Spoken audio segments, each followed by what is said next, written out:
Kiroho, kimwili? Kiroho. Alright.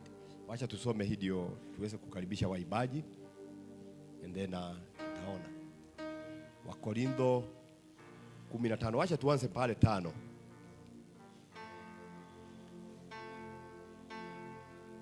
Na yakuwa alimtokea Kefa tena na wale thenashara.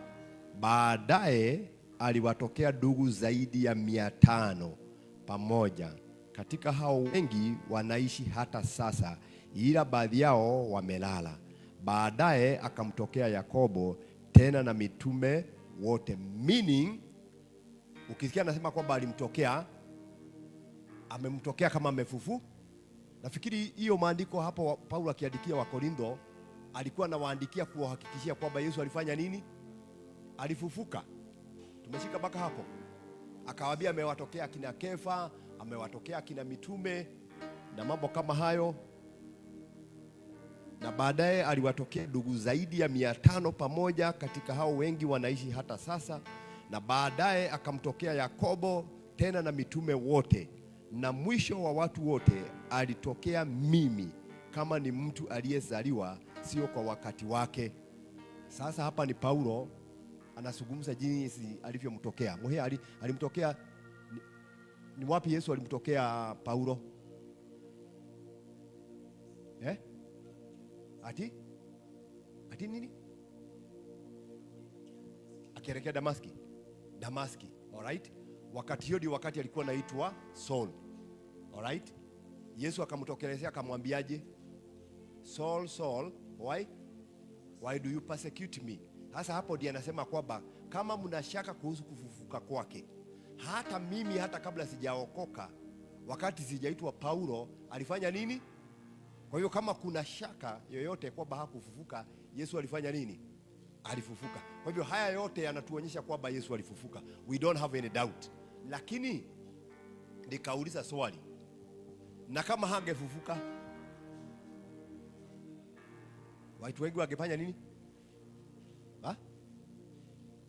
Wangeishi kwa utumwa? Walimu, kama Yesu hangefufuka, sababu tumeona kweli alifufuka, lakini kama hangefufuka, what could have happened? Kama hangefufuka,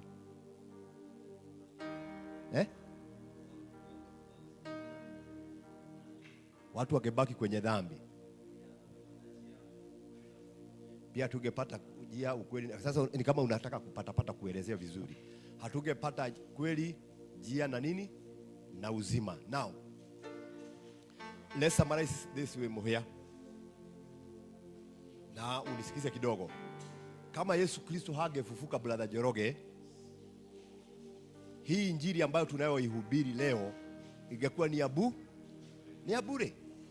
Haya mambo yote mmesema iko chini ya hivyo, ya kwamba hii injili tunayoihubiri ingekuwa ni nini? Ni ya bure. Kwa sababu kama sasa nahubiri juu ya msamaha wa dhambi, itakuwa ni bure. Kama nahubiri juu ya kuokoka, ni bure. Kama nahubiri juu ya dhambi, ni bure. Lakini kwa sababu Yesu Kristo aliweza kufufuka kutoka kwa wafu, the gospel that we are preaching is not in vain. Ni sawa sawa, kwa sababu yeye mwenyewe alifanya nini? Alifufuka. So nataka waibaji tuibe wimbo moja kabla wengine hawajafika. Joroge, naona uko kwa keyboard sana. Tutatuongoza, tutashikilia kama kuna mtu wa bass, alafu tuweze kusikia neno la Mungu kutoka kwa Morgan, so that we can keep our time.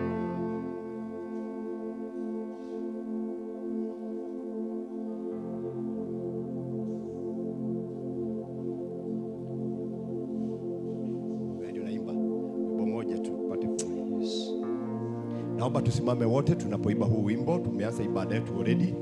We've started by talking about if Jesus did rise from the dead, what would have happened. Na tumeona kwamba kama hangefufuka kwa wafu, injili tunayohubiri ingekuwa ya bure. Lakini sababu Yesu Kristo alifufuka, injili tunayohubiri sio ya bure sasa hivi. So waibaji wana wimbo moja. Hapo baada hayo tutasikia maneno ya asubuhi. Tupate kubarikia, so that by saa 4 kamili tutaanza ibada yetu.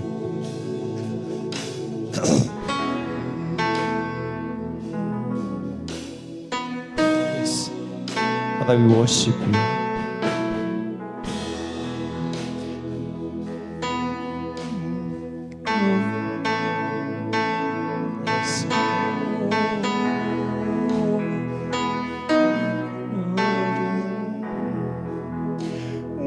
give you glory. We give you glory and the honor. We give you glory. We give you glory and the honor. Oh, we give you glory, Jehovah Shammah. We give you glory and the honor.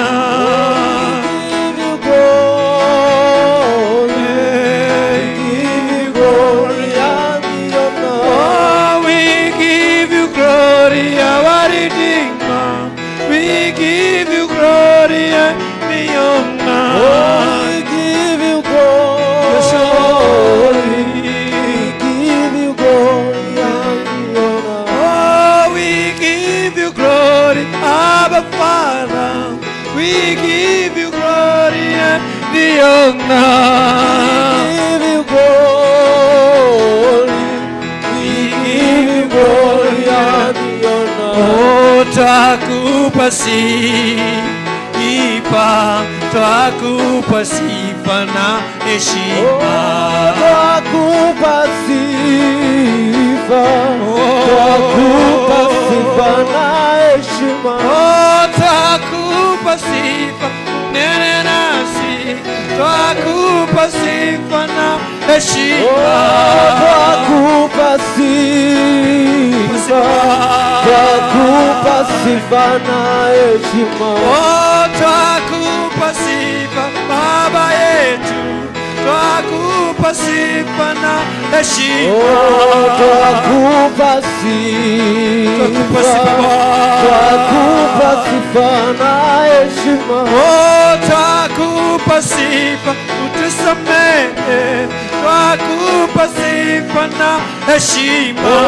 Twakupa sifa, twakupa sifa na heshima. Twakupa sifa, Jehovah Shammah, twakupa sifa na heshima. Twakupa sifa, twakupa sifa na heshima. Oh, we give you glory, Jehovah Shammah. We give you glory and the honor. Oh, we give you glory. We give you glory, God. Oh, we give you glory, Abba Father. We give you glory and the honor.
Father, we give you glory and honor this morning. We welcome you to be in our midst, Holy Spirit of God. We welcome your presence to be with us this morning, Lord. Father, even as we come to hear your word, we pray that you talk to us in a mighty way. You use your servant this morning to share your word. Use him. Release the anointing that comes from above, Lord. Father, use her in a mighty way. We bless you for whom you are and what you are doing in our life. We thank you for the gift of life. We thank you that we can be able to worship you. We can praise you. So this morning, dear Lord, we honor your holy name. We sanctify ourselves this morning.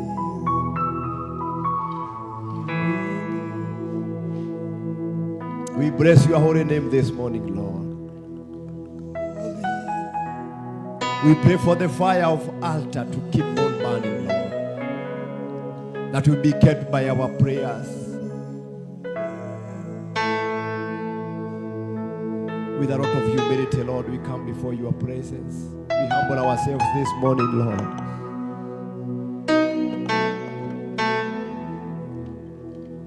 Remember us, Lord, this morning.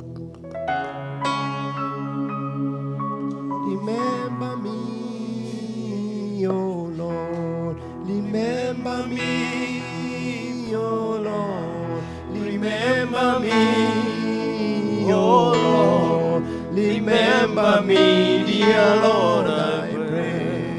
Remember me, oh Lord. Remember me, oh Lord. Remember me, oh Lord. Remember me, dear Lord, I pray. Oh, remember me, oh Lord. Remember me, oh Lord. Remember me, oh Lord. Remember me, dear Lord, I pray. Oh, remember me, oh Lord. Remember me, oh Lord. Remember me, oh Lord. Remember me, dear Lord, I pray. Remember me, oh Lord. Remember me, oh Lord. Remember me, oh Lord. Remember me, dear Lord, I pray. Oh, remember me, oh Lord. Remember me, oh Lord. Remember me, dear Lord, I pray. Remember me, oh Lord. Remember me, oh Lord. Remember me, oh Lord. Remember me, dear Lord, I pray.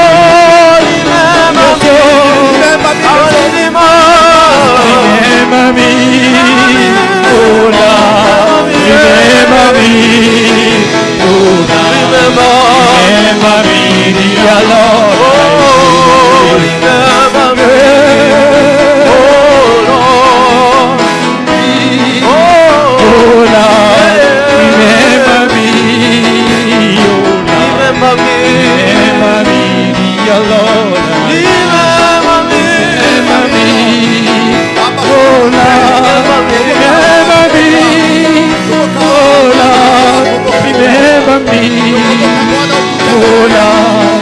Remember me, dear Lord, I pray. Oh yes, Lord. Oh Lord. Hallelujah. Father, we thank you. Father, we thank you for remembering us this morning. Thank you that you have remembered us this morning. Thank you that you are going to use your servant to speak to us. Thank you for remembering me, your servant, this morning. Thank you that I can praise you. Thank you that I can worship you. Thank you, Lord. In Jesus' name we pray. Yes. Amen. You can shout a bigger amen. Amen. Amen. You can do better than that. Amen. Our kids, praise God. Amen. Yeah, that's much better. So at this juncture, I want to welcome our preacher of this morning, Morgan. Faith Morgan, to welcome Morgan Precious. Well, I always look at it as good, so that, yes. So Precious Morgan, Faith Morgan to come and pray for Precious Morgan. Si ni vizuri? Yes. Karibu sana.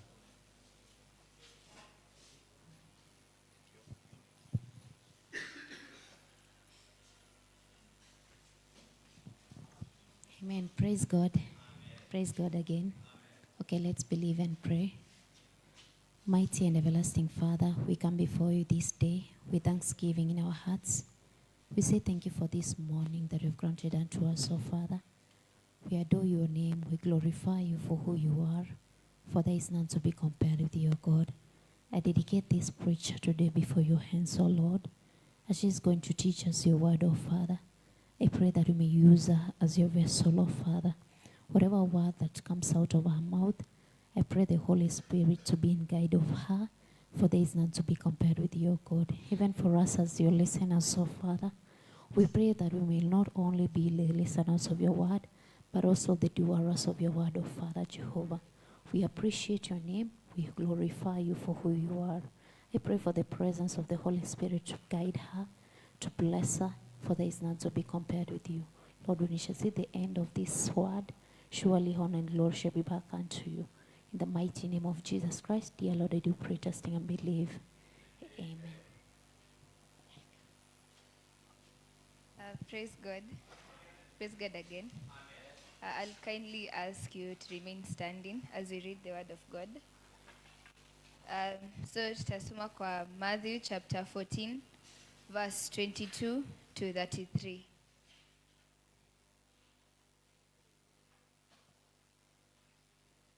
Sorry. Matthew chapter 14 verse 22 to 33. And I'm going to read. It says, immediately he made the disciples get into the boat and go before him to the other side while he dismissed the crowds. And after he had dismissed the crowds, he went up on the mountain by himself to pray. When evening came, he was there alone, but the boat by this time was a long way from the land, beaten by the waves, for the wind was against them. And in the fourth watch of the night, he came to them, walking on the sea. But when the disciples saw him walking on the sea, they were terrified and said, "It is a ghost." And they cried out in fear. But immediately Jesus spoke to them, saying, "Take heart, it is I, do not be afraid." And Peter answered him, "Lord, if it is you, command me to come to you on the water." He said, "Come." So Peter got out of the boat and walked on the water and came to Jesus. But when he saw the wind, he was afraid and beginning to sink. He cried out, "Lord, save me." Jesus immediately reached out his hand and took hold of him, saying to him, "O you of little faith, why did you doubt?" And when they got into the boat, the wind ceased. And those in the boat worshipped him, saying, "Truly, you are the Son of God." Let's pray. Our Heavenly Father, we come before you over glory. Thank you for this word. As I'm going to preach, may you please speak to the hearts of these people. As they entered, may they not leave as the same way they entered, King of glory, God. For in the mighty name of Jesus, we pray, trust, and believe. Amen. You may have your seats.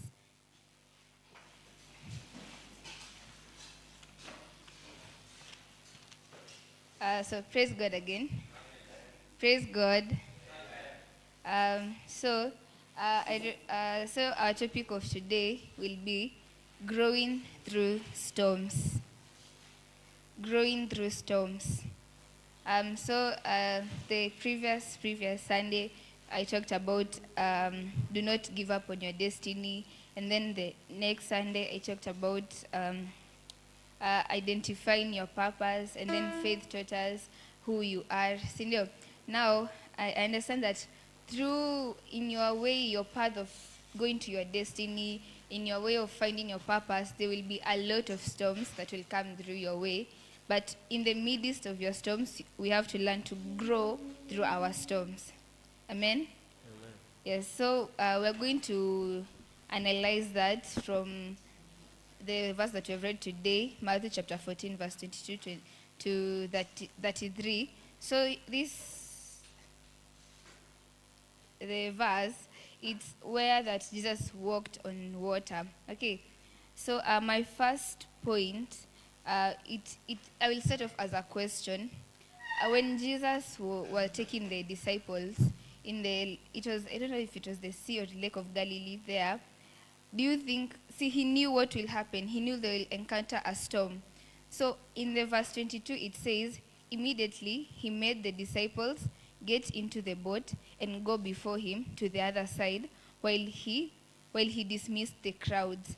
So you see here, what I looked at this verse as was that Jesus knew that they will encounter a storm. Sindio? But still he made them, akuwabembeleza, like he made them, aliwaachilia, like aliwaambia ingieni kwa boat. So he knew the direction that they were going. He did not, like, angejua east side hakuna storm. Like, sitosemanga that Jesus is all knowing, all understanding. So he knew ataingia kwa boat, but they will encounter a storm. And he knew that they will be able to take over the storm. So my first point is, as you are in the storm, you have to understand that Jesus knew, as when he made you, when he created you, he knew that you will encounter that storm. So that's my first point. Jesus knew the direction and course of the day. So he knew that they will encounter the storm, but he still made them to get into the boat. I read sometimes God lets you in the storm in order to teach you something. As we're going to read on with the verses, it says that kuna place anawambianga, oh you of little faith. So like in your storm, it's like ni kama unapitia a lesson. I told you that day that I was thinking about destiny, that as you're going through your storm, it's like you have to learn. You learn from your mistake, you learn from the hardship of other people and your hardships. So like God knew the direction and the course of your life. He knows the direction and the course of your life, and he knows that you will get into the storm. He knows that you're in that storm right now. So all you have to do is to believe.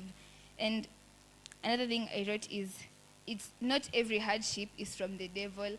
Unaona kama venye kitu ikianguka tunasemanga shindo shetani, like saa zingine tunablamingi shetani sana. Not every hardship is from the devil. Sometimes Mungu anakuachilianga uende kwa hiyo hardship, hiyo storm yako.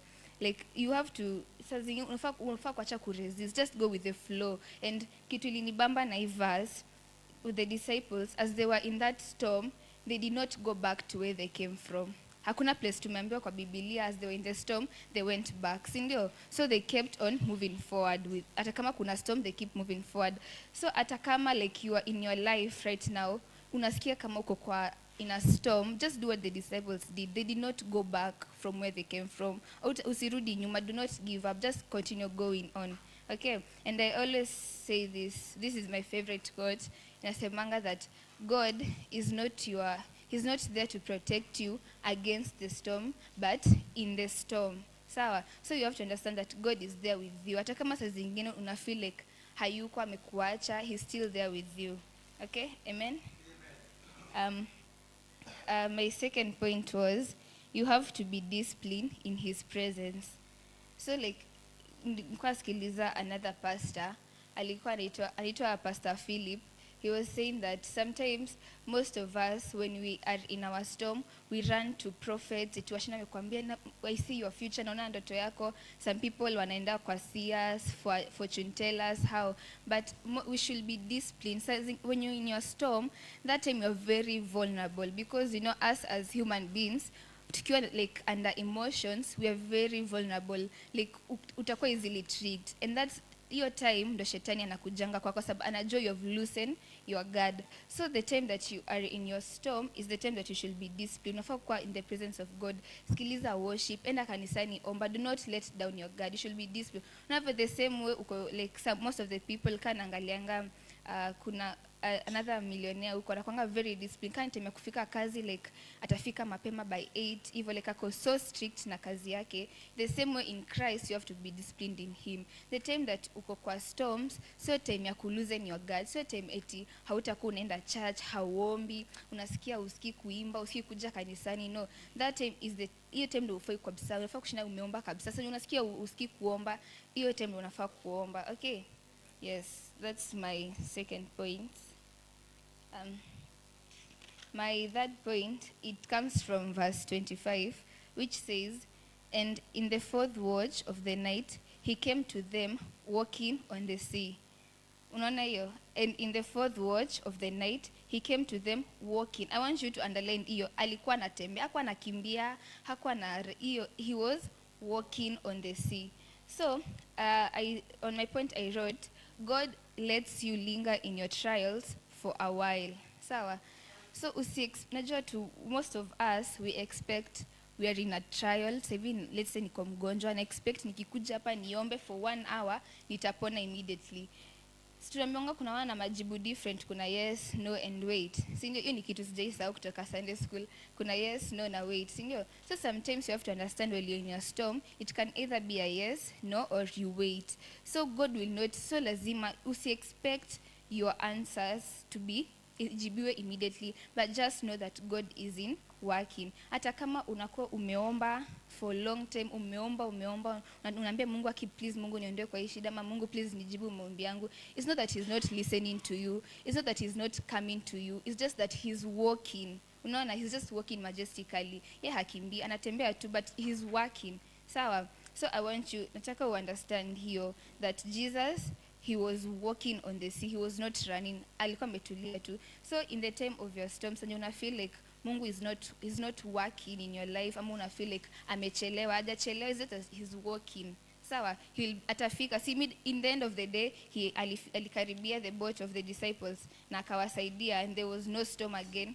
So even in your life, sasa hivi una feel uko na hiyo temptations, unaona kama Mungu ajibu maombi yako, just understand that he's coming. Sawa, anafika. All he wants, maybe he's trying to teach you patience in your life. So nimwambia that God is trying to teach you something through these storms. So the moment that he's working, he's trying to teach you patience. Tumeelewana? My fourth point is in verse 23. Which says, and after he had dismissed the crowds, he went up on the mountain by himself to pray. When evening came, he was there alone. So hii nakumbuka Mama Ngige, kuna siku, I guess it was lunch, I guess ilikuwa lunch hour, ama I guess it was lunch hour, alikuwa anatufundisha.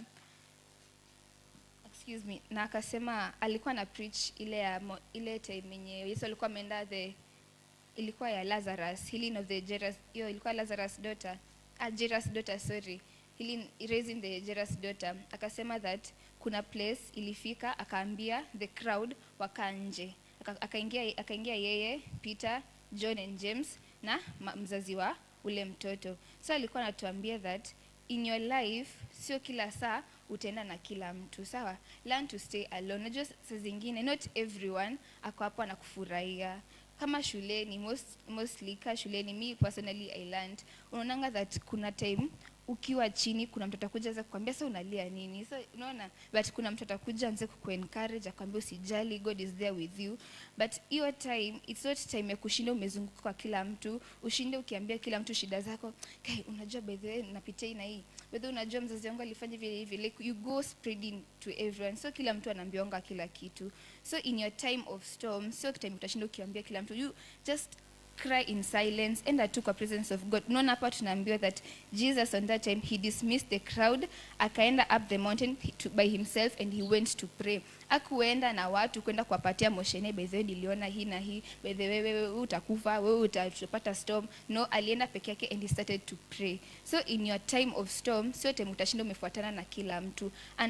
Understand yourself. Si tulifundishwa about who we are, si ndio? So jielewe kwanza, wewe mtu uko kwa storm, kuja kanisani, pray for yourself, ambia Mungu please niondoe. Hiyo sio time unaenda ukizurura kila mahali ukiambia watu, unaenda kwa bar unanunulia kila mtu pombe sababu tu uko na stress. No, hiyo ni time ya kukaa peke yako, meditate on yourself. Even it helps sababu most of the people when wakiwa kwa hiyo storms zao wanapatangwa na depression, stress, ninawakula sana, wanakonda, wanagonjeka. So that time meditation really helps, kukaa tu in the presence of God, unasianga tu umetulia. So kila saa utashinda ukienda huko, wewe kuja tu, come by yourself, pray to God, ambia Mungu akusaidie, soma Biblia, sikiliza tu worship, just meditate on yourself. Okay, is that point understood?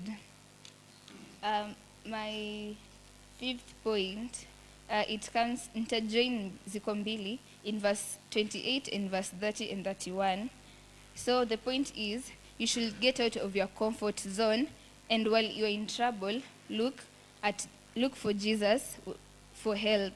So verse 28 inasema, and Peter answered him, Lord, if it is you, command me to come to you on the water.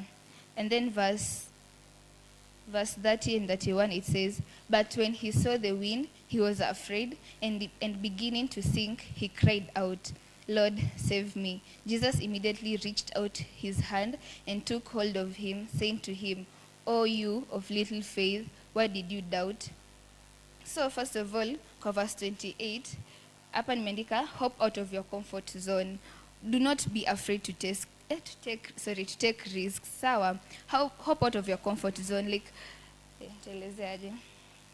Unajua most of us tunaogopa kufanya vitu, like tunaogopa kuja kuimba, tunaogopa sijui niteleze. Okay, una get hop out of your comfort zone. Like acha kuwa comfortable, be ready to take risks and be a risk taker. And you have to understand, once you take a risk, utakuwa na challenges nyingi, si ndio? And I understand that you will be afraid. Hadi Peter mwenyewe tunaambia that when he saw the wind he was afraid. Maybe umeamua utatake risk, utafungua biashara, si ndio? Umefungua biashara yako vizuri, uanze kuogopa, unaona hamna customers wanakuja, uone shuleni umeamua acha ni cut off marafiki, unaona sasa uko peke yako, hamna shida. Yes, it's okay to be afraid. We are human beings, si ndio? It's okay that you are afraid, but what determines your course of life ni what do you do after then?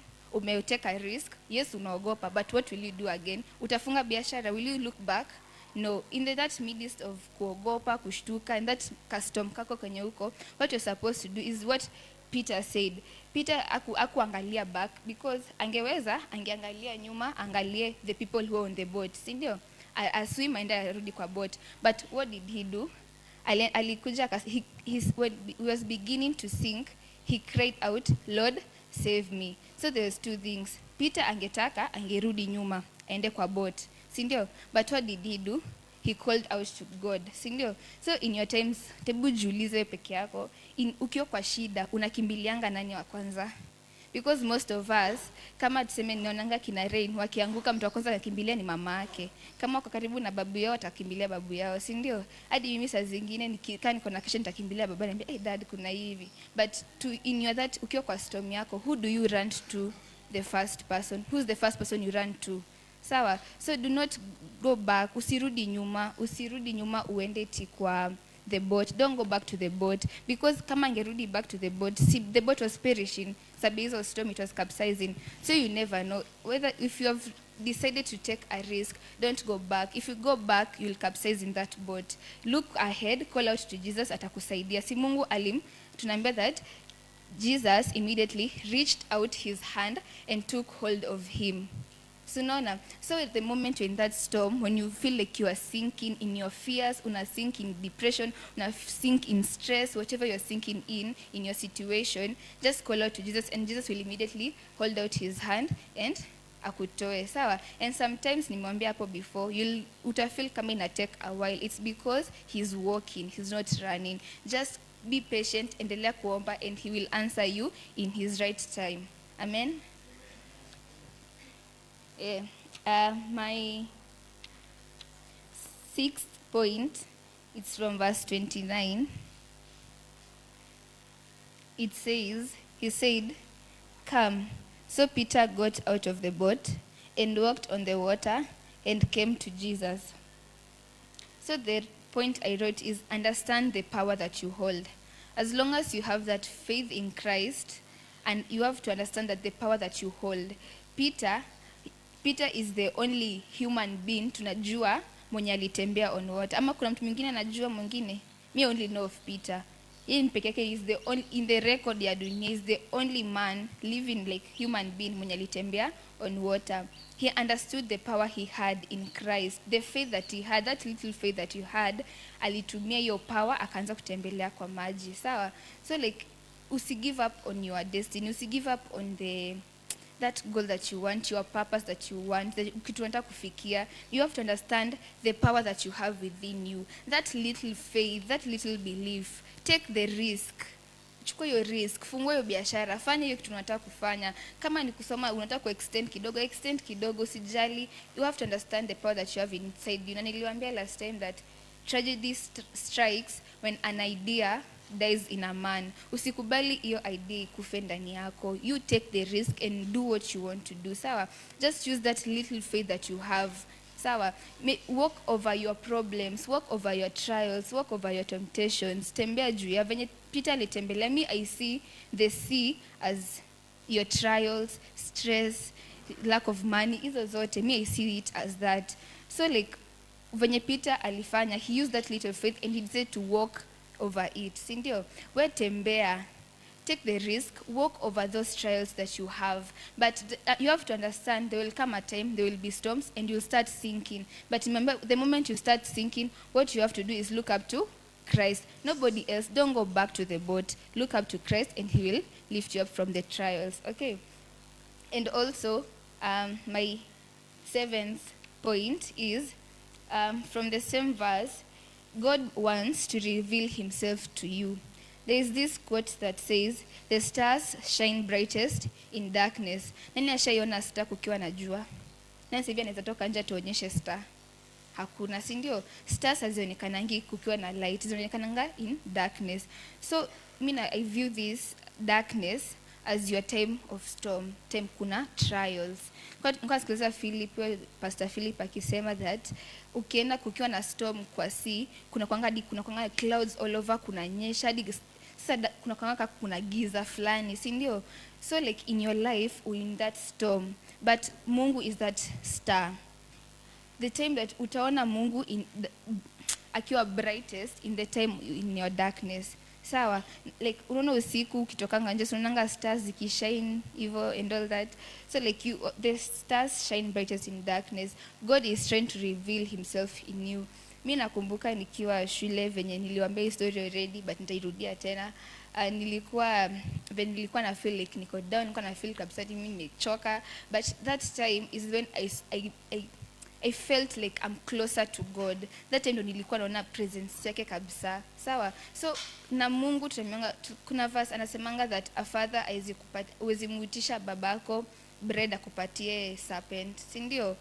So like God anakupatianga hiyo trial. He allows that trial, that storm to reach your life because he knows you can handle it. Nimamboyo you that you have to understand your power. Sindio, understand the power within you. So he allows that storm, that temptation, that trial, ikufikie because he knows the power that you have and he knows you can handle it. Sawa. So in general, what I'm trying to say is, do not give up while you're in your storms. So you have to learn to grow in your storms. Learn from your mistakes. Learn from the storms. Sawa. And I'll finish it with the quote. Again, I'll repeat it. I'll say that God is not there to protect us against the storm. Hako hapo kuondoa your storm. But he's there to protect you while you are in the storm. Sawa. Yes, kama kwa ile coming of the storm, Mungu hakuwa nje ya storm. Alikuwa ndani ya boat. Sindio? He was with them in the storm. Akasimama, he raised his hand and there was calm everywhere. Sindio? So God is not there to akuondoa your storm. Alikuwa na wao ndani ya storm and he made it to be calm. So, yes, I'm sorry for rushing and I'm sorry. Yes, that's nimechukua time kidogo, but that's what I had prepared for you today. Have a blessed Sunday. Na mtuombe tukirudi shuleni. Yes. Na tuendelee kwa na moyo.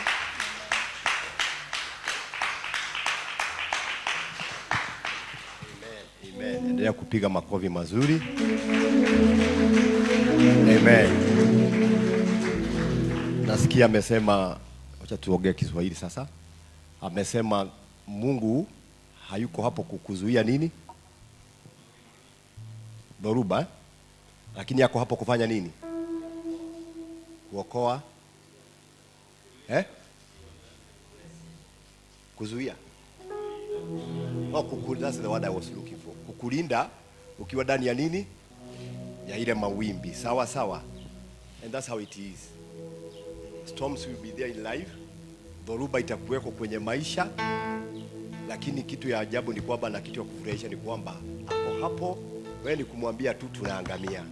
Wakati unapoomba, unapoitana kwake, nasikia kuna msichana hapa nilikuwa naona when you are studying there. Alikuwa anaandika notes nyingi sana. Just come kidogo alafu muhea point moja, mtu moja alafu tusamaraisiwe na dada wetu. Najua muda wetu wa kwanza main service umefika. But let's just see whether we are getting those points. Baba Shema ameshauriwa, najua huwa anakuwa mwangalifu katika kuandika. Sijui kama leo senator umeandika ngapi? Senator umepata galo moja? I don't think. Moja, mbili? All right, my sister. Hebu apewe maiki hapo. Wewe simama hapo sababu haikuwa yangu, ilikuwa ni ya kwako. Tuambie pointi mbili ama moja tu, hata kama ni Kiswahili, Kizungu. You can even read from your book. I could see you are writing Mohea, and then our sister uta summarize the message, eh? Sister Faith. Understand your power you have. Don't give up on your storms. Don't give up on your storms. Ona, unasoma alafu unatuangalia, unatueleza umesemaje, hata kama ni Kiswahili, si ndio? Sababu sasa ukisoma yote itatusaidia. Na you are doing very well, si ndio? You are doing very well. Tusome. Don't give up on your storm. Maana yake ni nini? Waambie watu na Kiswahili tu. Wakati dhoruba imekuja, usifujike moyo, si ndio? Usikate tamaa, keep on. Hata kama dhoruba itakuweko, keep on. Waambie watu keep on moving. Keep on moving. Soma hiyo ingine sasa, si unaona umehubiri. Hiyo ingine? You have to be disciplined. You have to be disciplined. Sio unajua. Si wewe ni mwanafunzi. Mnafanya kwa discipline namna gani? Alright, tuende hiyo ingine. Hiyo ameshika haraka. It's not every hardship is for devil. Sio. Sasa siwaelezee. Sio nini anasemaje? Sio kila majaribu ni shetani. Kwa hiyo sio kila kitu nasema toka pepo shidwe. Kuna ingine ya kuomba na kusikiza roho wa Mungu anasema nini, si ndio? Alright, ya mwisho Malisia. Alikuwa na nyingi lakini mimi namkatisha kidogo. Amejaribu sana. God knew the direction of your life. God knows the direction of your. Mradi tu neno lako ni taa ya miguu yangu. Akikuelekeza keep moving, si ndio? God bless you. Do you know you've done very well? Next time ukija wewe ndio utakuwa hapa na Mogani, si ndio? Sawa Tumpigie makofi jameni. Alright, Mohea alibahatika kaja kwenye early morning service.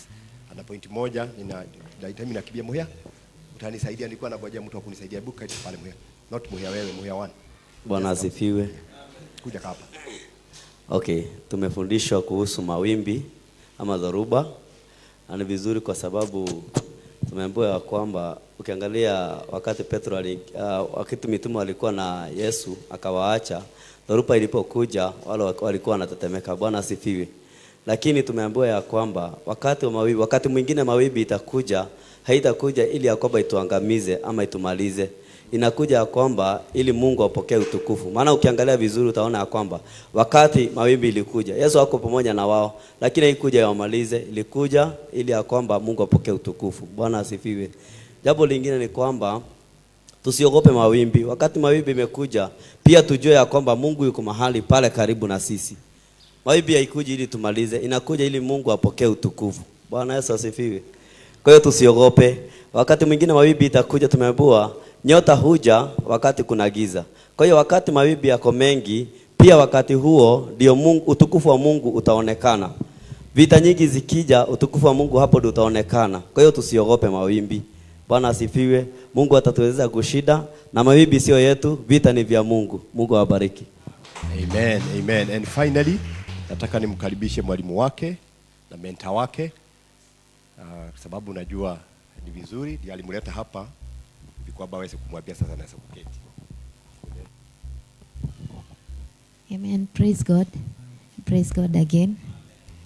Kila ambacho mimi nimejifunza ni that in every situation, kwa kila storm ambayo mtu hupitia, kuna kuanga ni ile time unajiseparate from other people. Amesema that si kila mahali utakuwa na a crowd of people walking with you. Kuna wakati unajitekanga ukae peke yako ufikirie jinsi uta overcome this thing, and hiyo situation you will only overcome that situation when you come to the presence of God. Tunaambiwa that when you come before God, crying yourself out, yani pouring your heart to him, unapata that kila ambacho kimeshinda kikikusumbua you get a solution through that. Praise God. Praise God again. Mogani, thank you for the word, and may God bless you.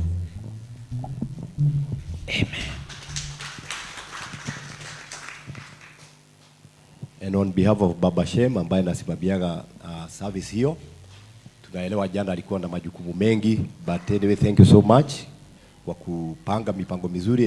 Everything went on very well, so may God bless you so much. Naomba tusimame wote, wenye wamekuja English service tutatoa sadaka zetu, alafu kutoka hapa waimbaji na waomba wakuje hapa mbele so that we can start our service. Huyu ataongoza ibada, mwenye alikuwa aongoza ibada naona tunachelewa kidogo na tutangojea. Wakati waimbaji wanapokuja, kila mmoja achukue chombo chake, and then we will start from there. Waimbaji, na ningeomba tu wale walio kule nyuma kabisa akina Collins, hata huyo mama anataka kusonga mbele kidogo, ape nafasi. Maria, hujazoea kukaa hapo. Leo mlibadilishana na Muhia alikuwa na hapa, Muhia amekaa, ndio ulikuwa na Muhia, wewe kuja hapa mbele. Washa Maria kuja, Maria alikuwa na kaaga. Akaona kama ulifukusa pale, alikuwa na kaaga. Sasa ni vizuri kuwapaga kidogo, si vizuri?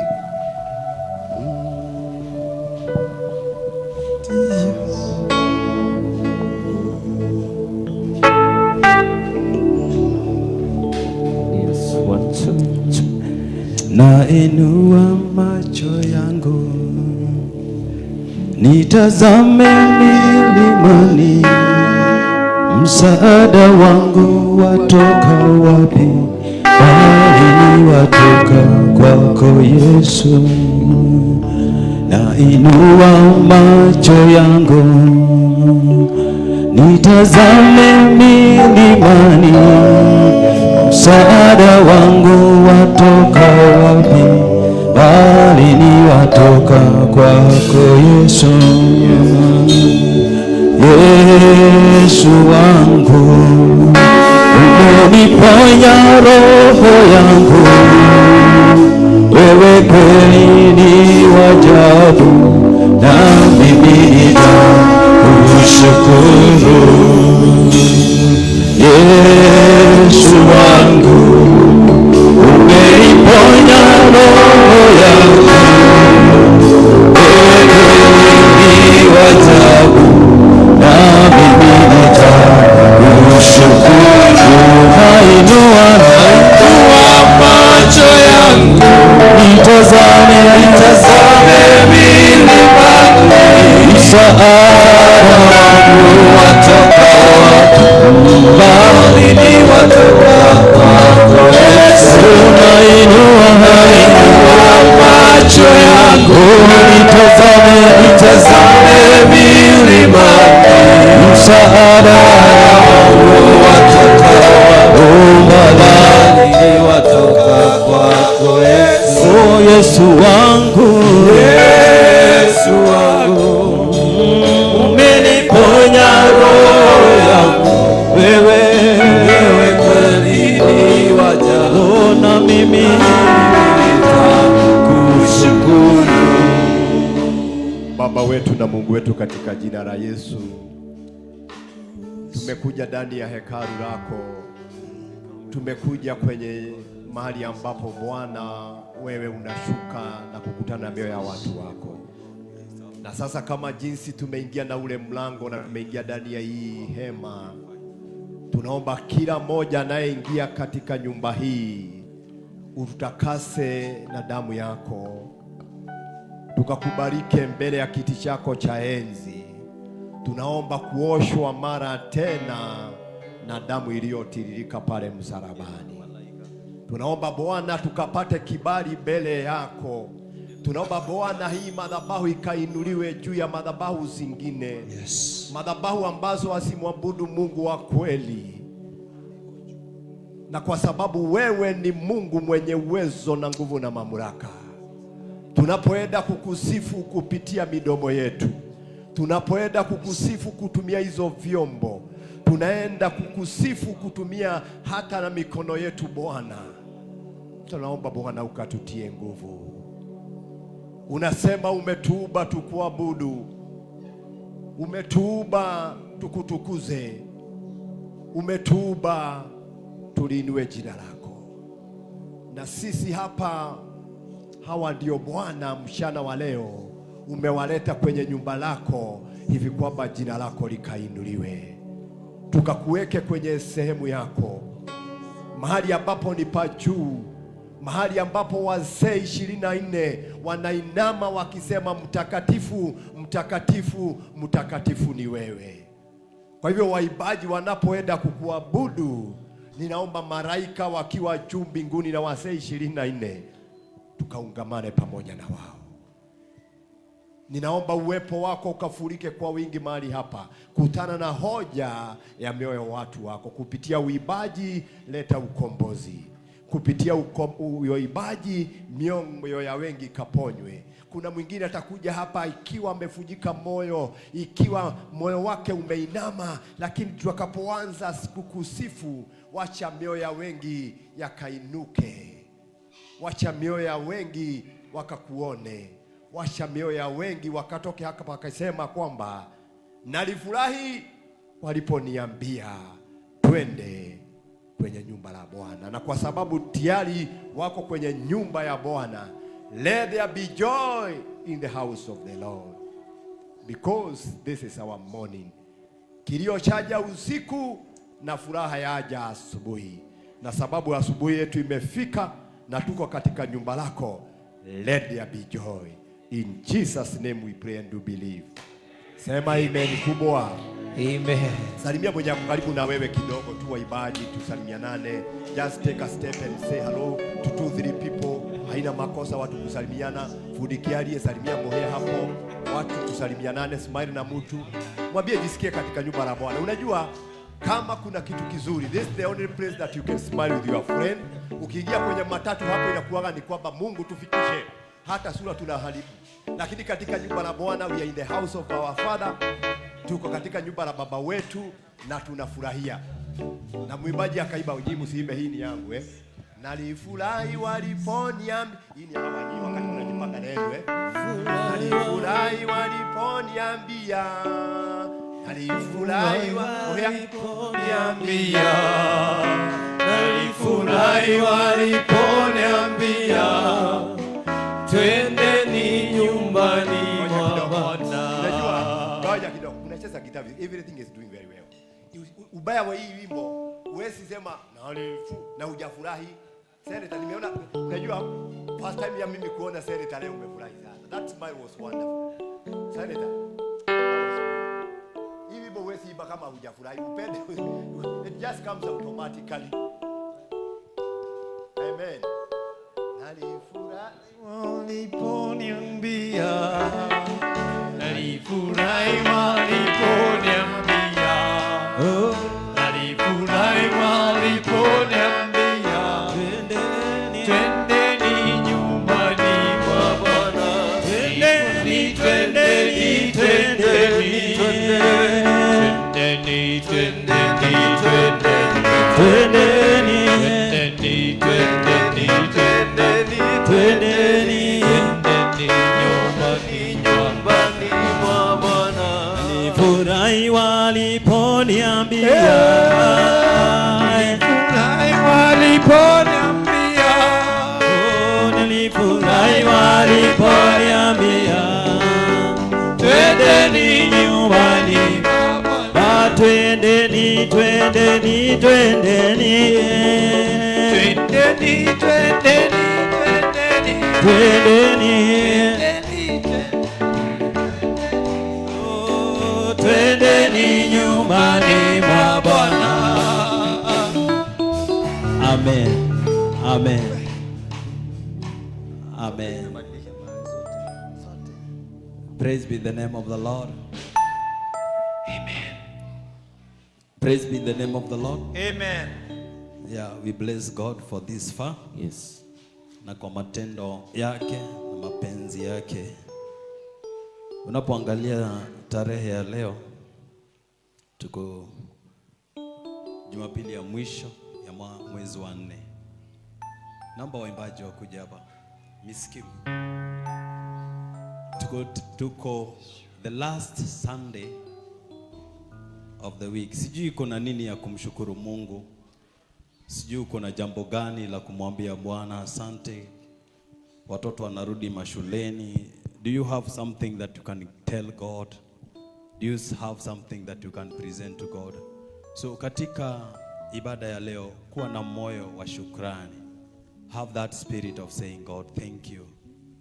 Mwambie Bwana tunashukuru, tunasema asante kwa neema yako, kwa fadhili zako, kwa ulinzi wako.